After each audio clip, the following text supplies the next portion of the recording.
Bonjour à vous tous, à ceux qui nous ont rejoints en particulier cet après-midi. On n'a peut-être pas toujours conscience que l'on a besoin de quelqu'un d'autre que nous. Et quand on commence à prendre conscience de cela, je dirais que c'est un premier pas déjà vers la guérison, vers le secours dont on a besoin. Prendre conscience du besoin que nous avons de quelqu'un d'autre et en particulier, au travers de ces moments, prendre conscience que dans votre vie, vous avez besoin de Dieu. Alors cet après-midi, je vous propose un exercice un peu particulier, quoique pas tant que ça, puisque c'est la Bible qui en parle, du moins qui donne cette image-là. Mais je voudrais vous parler de 3 épées cet après-midi. Vous allez me dire, quel drôle de thème, 3 épées, dans une réunion où on veut partager notre foi. Alors avant d'en dire quelques mots de plus, on va lire quand même ces 3 récits dans Matthieu 10, verset 34. On va lire quelques versets là. On lira ensuite d'autres versets dans l'évangile de Luc et dans l'épître aux Hébreux. Mais on va lire 3 récits qui vont mettre en évidence des épées bien différentes et vous allez comprendre pourquoi l'image de l'épée cet après-midi. Je l'exprimerai simplement pour que vous compreniez. Matthieu 10, verset 34. Voilà ce que dit Jésus. Une parole qui peut surprendre quand on n'est pas un lecteur de la Bible, quand on ne connaît pas Dieu, et pourtant c'est une réalité que l'on trouve même aujourd'hui dans la vie, dans les circonstances de ce monde. Voilà ce que dit Jésus. « Ne croyez pas que je suis venu apporter la paix sur la terre. Je ne suis pas venu apporter la paix, mais l'épée. Car je suis venu mettre la division entre l'homme et son père, entre la fille et sa mère, entre la belle-fille et sa belle-mère. » Amen. On va dire, oh là là, c'est guère réjouissant cette affaire. Hein? À l'évangile de Luc, chapitre 2.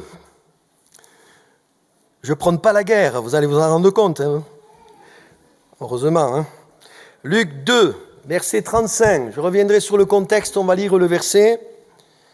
Voilà ce que dit Siméon en s'adressant à Marie et à Joseph, et plus particulièrement là à Marie, il lui dit « Et à toi-même, une épée te transpercera l'âme, afin que les pensées de beaucoup de cœurs soient dévoilées. » Amen. Et on va lire dans l'épître aux Hébreux, un dernier verset, au chapitre 4 et au verset 12. Et les lecteurs de la Bible, déjà, à l'énoncé du chapitre et du verset, savent ce qu'il en est. Hébreux 4, verset 12. Et nous lisons « Car la parole de Dieu est vivante et efficace, plus tranchante qu'une épée quelconque à 2 tranchants, pénétrante jusqu'à partager âme et esprit, jointure et moelle, elle juge les sentiments et les pensées du cœur. Amen. » Une épée, bien entendu, vous l'avez compris, au travers de ces récits, il y a des images derrière tout cela, et quelque chose de très clair à délivrer comme message. On sait qu'une épée, c'est une arme offensive. Je ne sais pas si vous aimez un petit peu l'histoire, moi je suis un féru d'histoire. J'aime regarder les émissions sur l'histoire. Et je regardais il n'y a pas si longtemps que cela une émission sur ce dernier site où les croisés ont maintenu jusqu'au dernier moment une résistance. On a découvert un petit peu les ossements de ces croisés-là. Et les historiens, les archéologues, en étudiant un petit peu les squelettes restants, ont pu déceler, dire que par ici c'était un coup d'épée, par ici là c'était un coup d'une massue et autres. Et on voyait bien le tranchant de l'épée, même dans l'os des centaines d'années après. Une épée, une arme offensive, quelque chose qui peut nous atteindre, quelque chose qui peut nous toucher. Alors, on est d'accord les uns et les autres pour dire qu'aujourd'hui, on ne se bat pas et on ne se bat plus à la lance et au javelot, à l'épée et au bouclier. Comprenez bien qu'au travers de cela, je ne vais pas faire un cours d'histoire, mais vous laissez cette image et entendez bien quand même le fait, une épée, quelque chose qui peut nous atteindre, quelque chose qui peut nous toucher. Et quand je pense à ça, bien entendu que je ne vais pas vous parler d'une épée humaine qui pourrait faire toutes sortes de dégâts et autres, mais je voudrais amener notre discours et notre réflexion cet après-midi sur quelque chose de spirituel, pour vous dire qu'il y a des choses qui doivent atteindre votre vie, il y a des choses qui doivent pouvoir toucher votre cœur, L'évangile, c'est pas simplement un discours comme cela, très incertain, ou un moment particulier où, ma foi, nous passons un certain temps pas très désagréable. Il vaut mieux d'ailleurs être là cet après-midi qu'au froid dehors, quand bien même il y a le soleil. On est au chaud, c'est bien chauffé, on est assis, c'est confortable.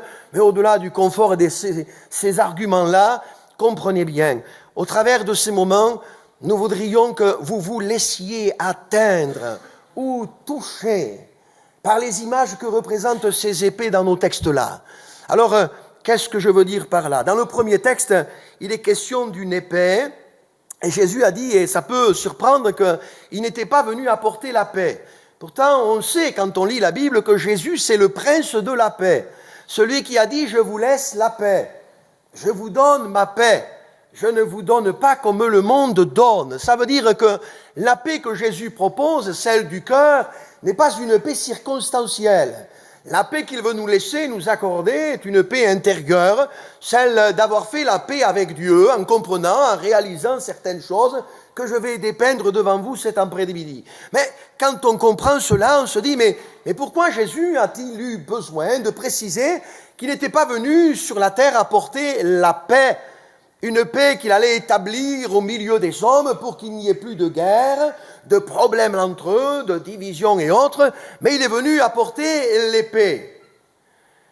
À ceci, nous pouvons dire que Jésus dit une grande parole, une grande vérité.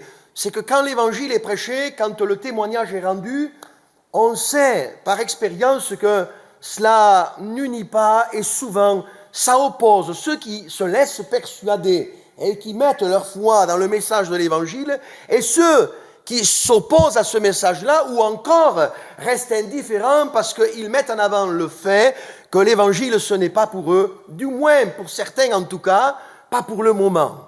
Et vous avez peut-être remarqué autour de vous que face à la parole de Dieu, face à l'Évangile, face au beau message de la bonne nouvelle venant du ciel de Dieu, souvent, ce message amène les hommes à ne pas être dans le même camp. Parfois, certains sont dans le camp de ceux qui croient et d'autres dans le camp de ceux qui ne croient pas. Alors, je réfléchissais à cela et quand on lit l'Écriture, on sait que division veut dire séparer, c'est-à-dire couper en deux parts bien distinctes, comme pour nous rappeler aux uns et aux autres cet après-midi qu'il n'y a pas de demi-mesure. On croit ou on ne croit pas. On accepte le message de l'Évangile tel qu'il est ou on ne l'accepte pas. On ne peut pas en prendre simplement une partie en disant « celle-là, elle me convient » et laisser de côté le reste parce que cela nous dérange. Le message de l'Évangile, on l'accepte ou pas. On le reçoit ou on le rejette. C'est un choix que nous devons faire dans nos vies et dans nos cœurs. Cet après-midi, me sens heureux et quelque part responsable de vous dire tout le conseil de Dieu, tout le message de Dieu, à savoir que nous avons tous un sauveur qui nous a été donné. Ce sauveur, c'est le nom de Jésus-Christ. C'est le sauveur de tous les hommes. Et que chacun d'entre nous, qui que nous soyons, quelle que soit l'expérience de la vie que nous avons besoin de l'accepter, de le recevoir. Nous avons besoin de nous intéresser à lui, de nous tourner vers lui et de considérer que cet après-midi, au travers de l'Évangile, il ne nous met pas un ultimatum, mais il nous tend une main secourable pour nous sauver de notre vaine manière de vivre et nous amener à réaliser qu'effectivement, quand on considère le message de l'Évangile, il faut faire preuve d'un certain courage pour pouvoir l'accepter. J'ai vite remarqué, du haut de mes 47 ans, que c'est plus facile de suivre la majorité et de ne rien dire pour ne pas me démarquer et ne pas subir parfois les colibés des uns ou des autres. Il faut parfois faire preuve d'un certain courage quand dans une même famille, placée au contact de l'Évangile, nous sentons dans notre cœur battre l'amour de Dieu, la présence de Dieu, quelque chose qui nous fait dire qu'effectivement, Dieu nous aime et nous appelle à venir à lui et répondre à cela d'une manière courageuse. Oh, je voudrais cet après-midi qu'au travers de ces quelques moments, vous compreniez que l'Évangile, Jésus n'a jamais dit que ça serait quelque chose d'aisé. Parfois, certains, en acceptant l'Évangile, ont perdu bien des choses derrière. Mais je vais vous dire autre chose. Il n'y a rien de plus précieux dans ce monde que d'accepter et de recevoir la personne de Jésus-Christ dans nos vies. Il n'y a pas plus grande vie ou de vie plus riche et abondante que celle de recevoir le Seigneur comme notre sauveur personnel. Vous pourriez avoir tous les biens du monde. Vous pourriez avoir la plus belle maison, la plus belle voiture. Vous pourriez connaître une réussite professionnelle, et tant mieux pour vous. Mais pour autant, ça ne fait pas de vous les gens les plus heureux de ce monde. Les plus heureux de ce monde sont ceux qui ont cru dans la personne de Jésus. Il n'y a pas de plus grand bonheur que celui-là. Et vous ne pouvez pas le vérifier si vous-même vous n'y goûtez pas. Alors pendant que l'Évangile retentit cet après-midi, dans quel camp, au travers de la proclamation de l'Écriture, allez-vous vous ranger? Du côté de ceux qui croient ou du côté de ceux qui ne croient pas? Vous remarquerez avec moi qu'en aucun cas, ni d'une aucune manière, je ne voudrais vous faire une pression quelconque, mais vous dire librement et vous inviter à la foi. Oui, ayez foi en Dieu cet après-midi. Placez votre foi dans celui qui l'a envoyé. Si vous n'en avez pas l'intention, alors écoutez au moins jusqu'au bout le message. Et plaise à Dieu que par son esprit, à la fin de ce message-là, vous soyez convaincus qu'effectivement, si au départ, vous ne l'aviez pas envisagé, en entendant ce que vous entendez, vous puissiez ouvrir votre cœur et laisser le Seigneur œuvrer. Je ouvre une petite réflexion avec vous cet après-midi, une réflexion qui s'appuie simplement sur les propos tenus par notre Seigneur Jésus-Christ. Il a dit ces mots qui peuvent aussi surprendre ceux qui ne croient pas. Dans l'évangile de Luc, par exemple, il dit « Si quelqu'un vient à moi et s'il ne hait pas son père, sa mère, sa femme, ses enfants, ses frères et ses sœurs, et même sa propre vie, il ne peut être mon disciple. » Dans l'évangile de Jean, il rajoutera, il dira de la forme suivante « Celui qui aime sa vie la perdra.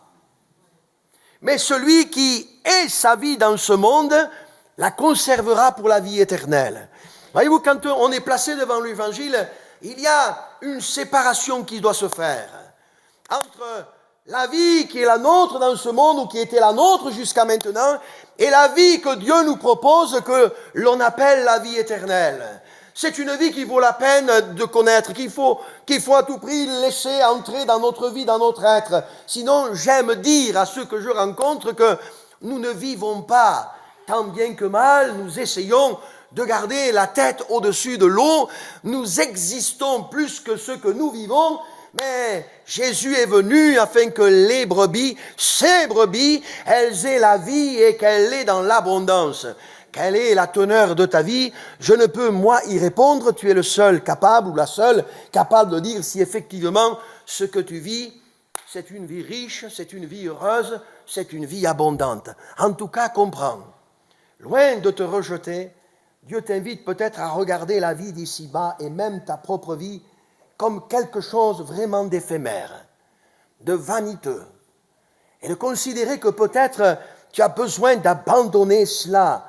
Et comprends bien, en abandonnant cela, tu ne perds pas beaucoup, mais tu gagnes beaucoup en considérant le Christ et la vie qu'il te propose. Qu'est-ce qu'on perd, franchement? On perd une vie dans laquelle on se vautre parfois la débauche, l'impudicité, les dérèglements en tout genre, sous toute forme d'addiction et autres, esclaves d'une chose ou autre, menteurs comme un arracheur de dents, vicieux jusqu'au plus profond de notre être tout entier. Mais quand on décide d'abandonner ce train-là, qui est le train de ce monde, et qu'on se tourne vers le Seigneur, même si on l'abandonne cela, on ne perd pas grand-chose à l'abandonner, si ce n'est de trouver en Christ un sens à notre vie. Et quel sens merveilleux! Dieu ne s'intéresse pas à tes 20, 30, 50, 70 ans sur cette terre seulement. Il s'intéresse à toi pour l'éternité. Et dans cette vie-là, il veut te voir y entrer dès aujourd'hui, pour que ta vie ne ressemble pas à quelque chose de chaotique, mais qu'elle reflète le véritable bonheur. Vous savez, quand on regarde les gens droit dans les yeux, d'ailleurs c'est ce que me disait quelqu'un un jour, regarde bien les gens droit dans les yeux. Les yeux, des fois, ils parlent. Ils sont la lampe du corps. Ils reflètent parfois bien des choses. Et quand je vous regarde dans cet auditoire, je me dis qu'il y en a quelques-uns qui feraient mieux d'ouvrir leur cœur à l'écoute de l'Évangile, plutôt que de le laisser de côté comme ils l'ont fait. Et ils feraient bien cet après-midi de laisser résonner au plus profond d'eux-mêmes la voix de Dieu qui dit simplement « Viens, viens, viens ». Parce que c'est aujourd'hui le jour du salut. Parce que c'est maintenant, dit l'Écriture, le temps favorable. Vous savez, dans l'histoire de la chrétienté, il y a toujours eu des moments difficiles pour ceux qui ont pris la décision de croire. Et vous allez me dire cet après-midi, mais alors à quoi ça sert de croire si en croyant derrière on a des difficultés? Je préfère avoir les difficultés qui sont les miennes en croyant que les difficultés qui étaient les miennes quand je ne croyais pas. Et si vous voulez comprendre cela, approchez-vous du Seigneur Jésus cet après-midi. Mais regardez ce qu'a dit Jésus, et il ne s'y trompe pas. Il dira, le frère livrera son frère à la mort, et le père son enfant. Les enfants se soulèveront contre leurs parents et les feront mourir. Qu'est-ce qu'il est en train de dire? Je ne suis pas venu apporter la paix, mais l'épée. C'est-à-dire qu'à cause de la foi, certains seront trahis par les propres personnes de leur maison. On les livrera parce que simplement ils auront mis leur foi dans la personne de Jésus. Mais dans le monde entier, il y en a des hommes et des femmes qui, parce qu'ils ont choisi le nom de Jésus, on a essayé de les empoisonner, on a essayé de les tuer, et pas les étrangers du bout de la rue, les propres gens de leur maison, leur propre père, leur propre mère, leurs propres frères, leurs propres sœurs. Et pour autant, ces gens-là, pour rien au monde, ne seraient venus en arrière. Ils continuent de croire. Mais où est la réponse à tout cela? Dans la rencontre du Christ. Il y a dans la rencontre du Sauveur des réponses plus profondes de nous-mêmes, des réponses qui nous donnent un avenir de l'espérance, qui font qu'à un moment donné, non, c'est vrai, on n'a pas envie de retourner à ce que l'on était. On sait en qui l'on croit, on sait quelle œuvre il a accomplie dans nos vies, et quand bien même, comme dit Jésus, vous serez livrés même par vos parents, par vos frères, par vos proches, par vos amis, et ils feront mourir plusieurs d'entre vous d'une aucune manière. On veut retourner à ce qu'on a vomi. Parce que quand on a rencontré le Seigneur, on a rencontré le parfait, on a rencontré le juste, on a rencontré l'amour, on a rencontré la paix, on a rencontré la joie du cœur, celle qui nous permet de nous regarder dans la glace et de ne plus rougir de ce qu'on dit, de ce qu'on fait, parce qu'on sait qu'il nous a pardonné. Alléluia. Et je voudrais cet après-midi qu'en entendant l'Évangile, quelques-uns au milieu de nous se laissent persuader. Oui, l'épée, l'image de cette épée, elle ne doit pas te décourager de faire le pas, de croire en Christ, mais elle doit au contraire t'amener à considérer que jamais Dieu ne te propose une vie facile, mais il te propose de le suivre. Entends sa voix, lève-toi et commence à le suivre. Et fais-lui confiance pour ton lendemain. À chaque jour suffit sa peine, a-t-il dit. Et je crois de tout mon cœur que nous avons un Dieu fidèle, qui ne se contente pas simplement de nous sauver, de pardonner nos péchés, mais qui, comme le dit l'Écriture, prend aussi soin de nous. Alors ne te décourage pas cet après-midi. Ne sois pas là les genoux chancelants, tremblants. Décide-toi à t'approcher de lui. Décide-toi à te tourner vers lui vraiment. Ne joue pas avec lui comme cela, un coup oui, un coup non. Lève-toi vraiment et donne-toi tout entier à lui. La deuxième épée, je l'ai appelée l'épée de la réconciliation. Pourquoi l'appeler l'épée de la réconciliation? Nous l'avons lu. Siméon, cet homme âgé, se tient là dans le temple. Il avait reçu la promesse qu'il ne mourrait pas sans avoir vu le salut d'Israël. Et quand Marie et Joseph arrivent avec l'enfant Jésus, c'est un bébé. Mais c'est une folie, ça, que de considérer qu'en voyant un enfant, même si c'est Jésus, de cet enfant vient la réponse d'en haut de Dieu. Et pourtant, quand il voit cet enfant, l'Écriture nous dit qu'il va bénir le Seigneur. Maintenant, mes yeux ont vu ton salut. Mais quand il va s'adresser à cette femme, Marie, elle qui vient de le mettre au monde depuis peu, il s'adresse à lui et il lui dit, et toi-même, une épée te transpercera l'âme et les pensées des cœurs seront dévoilées. Je vais vous dire cet après-midi, de la croix, la grâce, elle coule et elle coule encore. Je ne sais pour combien de temps, mais de la croix, la grâce, elle coule. À ce lieu du calvaire, cette croix qui a été dressée, Jésus qui est crucifié, cette mère qui assiste à ce spectacle-là, est transpercée dans son être le plus profond, saisie de douleur et de souffrance, parce que son enfant, celui qu'elle vient de mettre au monde, mais le Fils de Dieu, est en train de mourir, d'agoniser. Mais au travers de ce que Jésus accomplit à la croix, une promesse est donnée. Des pensées, celles du cœur des hommes, elles seront dévoilées. Je voudrais cet après-midi que vous puissiez vous arrêter un instant. On est encore dans la période des vœux. Mais comprenez, la croix est adressée et ce n'est pas une erreur politique. Ce n'est pas simplement la jalousie de religieux à l'égard du Christ. Christ est mort à la croix du calvaire pour chacun de nos péchés, pour chacune de nos maladies. Il s'est chargé. Le châtiment qui nous donne la paix est tombé sur lui. Et quand on entend l'évangile révélant l'amour de Dieu à la croix du calvaire, alors par l'action de son esprit, Dieu veut éclairer nos cœurs, nous donner de réaliser, de sentir notre misère. Mais pensez bien, c'est à cause de votre péché et du mien que Jésus est mort. Réalise-le. Laisse-le éclairer ta lanterne pour que tu comprennes cet après-midi qu'il est mort pour toi, qu'il est mort à cause de toi. Quand je pense à cette scène, et comme dit l'évangéliste Jean, mais près de la croix se tenait sa mère. Et voyant ce qu'elle voyait, son âme était transpercée.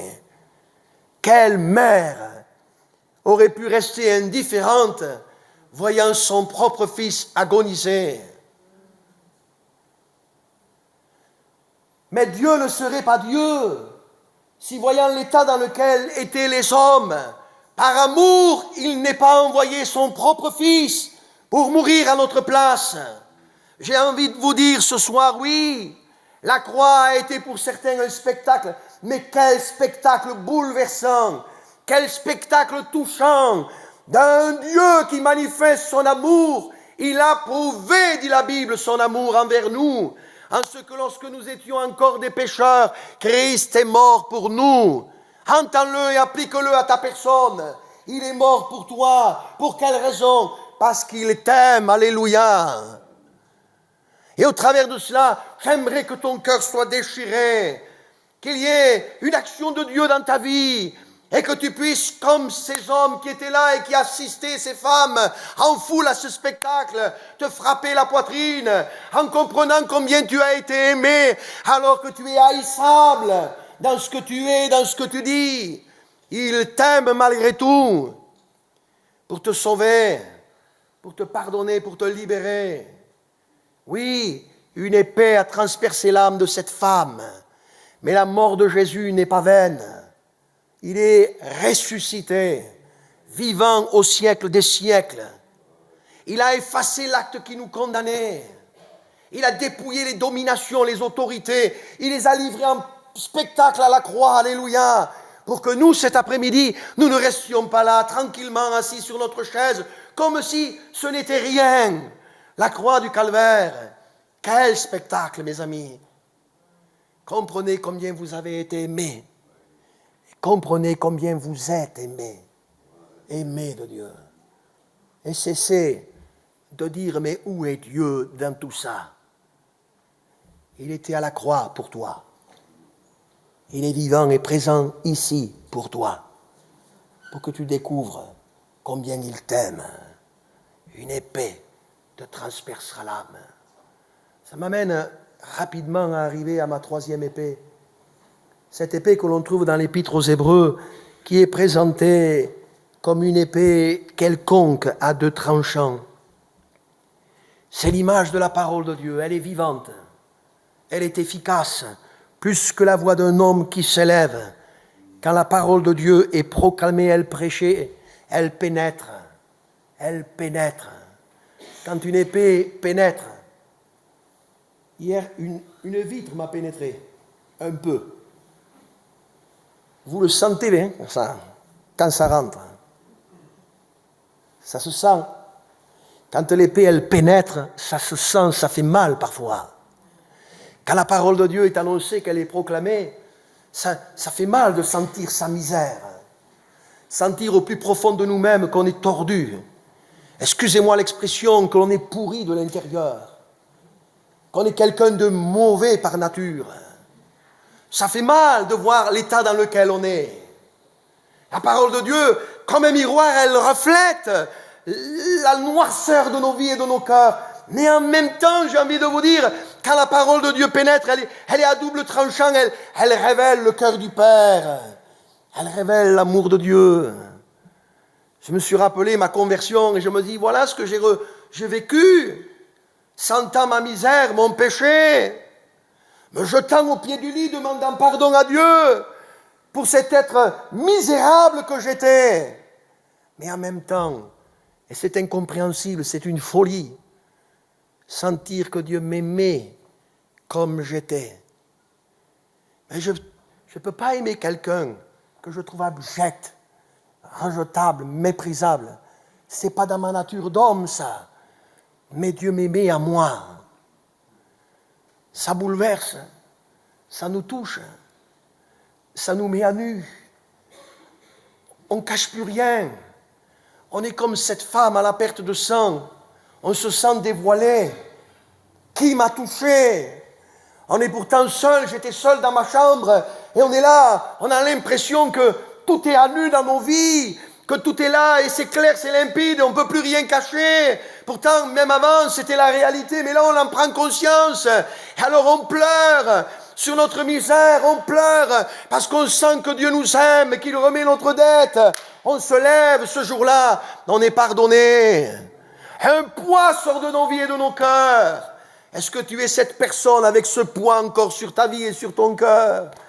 Alors comprends, quand la parole de Dieu elle est annoncée, quand elle est proclamée, elle est comparable à une semence qui est jetée dans les cœurs.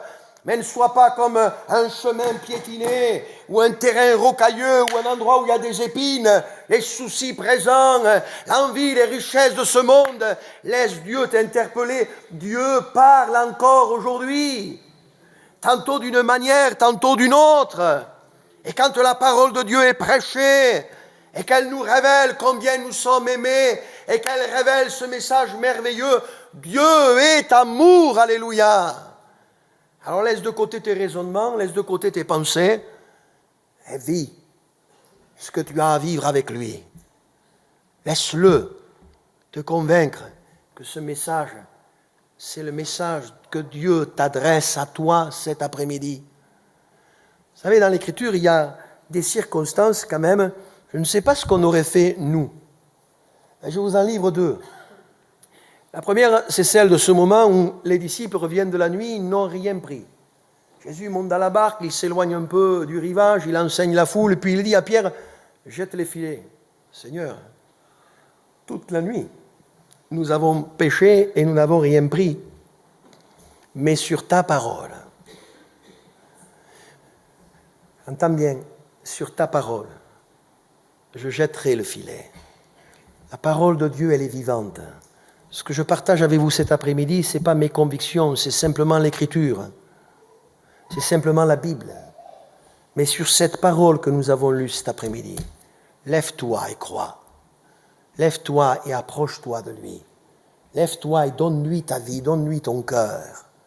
Sur la parole que Jésus lui avait adressée, il a jeté le filet. Et le filet s'est rempli de poissons. Il est un miracle que tu ne peux vivre qu'à partir du moment où tu vas répondre à sa parole. Dieu te parle. Je pense à cet homme qui n'était pas un juif, c'était un centenier, et qui vient vers Jésus en disant, alors qu'il lui dit qu'il va y aller avec lui, « Non, je ne suis pas digne que tu entres sous mon toit, mais dis seulement un mot. » Et tu pries cet après-midi, simplement à saisir un mot de sa parole, un mot de ce qu'il dit, et te l'approprier, le recevoir dans ta vie, dans ton cœur. La parole de la foi que nous prêchons, elle dévoile les cœurs, elle juge les sentiments, elle les met à nu, elle est vivante. Cette parole, c'est un message d'amour que Dieu adresse à n'importe quel être humain. Cet être humain, c'est toi cet après-midi. Que vas-tu faire? Tu as la liberté de tourner les talons et de repartir de la même manière que tu es venu. C'est ton choix. Forcément, il y aura une séparation. Moi, je vais sortir avec la foi dans le cœur. Tu peux sortir sans la foi. On aura ça en différence. Jésus en a parlé. Et tu as la possibilité de changer de camp et de passer dans le camp de ceux qui croient que Jésus est vivant, qu'il sauve, qu'il guérit, qu'il délivre et baptise de l'Esprit et qu'il revient bientôt. Alors je ne vais pas aller plus loin, mais maintenant c'est le moment de ta décision. On va courber nos fronts, on va se tenir dans la prière et on va demander maintenant à Dieu toute sa grâce. Alléluia. Seigneur, merci pour ces quelques éléments de ta parole, cette image de cette épée. Seigneur, c'est vrai que tu as dit que tu n'étais pas venu apporter la paix, mais l'épée. Il y a certainement au milieu de nous des gens qui croient, mais il y en a d'autres qui ne croyaient pas en rentrant. Seigneur, qu'ils changent de bord, qu'ils changent d'avis, et qu'en ayant entendu ce qu'ils ont entendu, ils puissent accepter et croire que tu es leur Sauveur, leur Seigneur.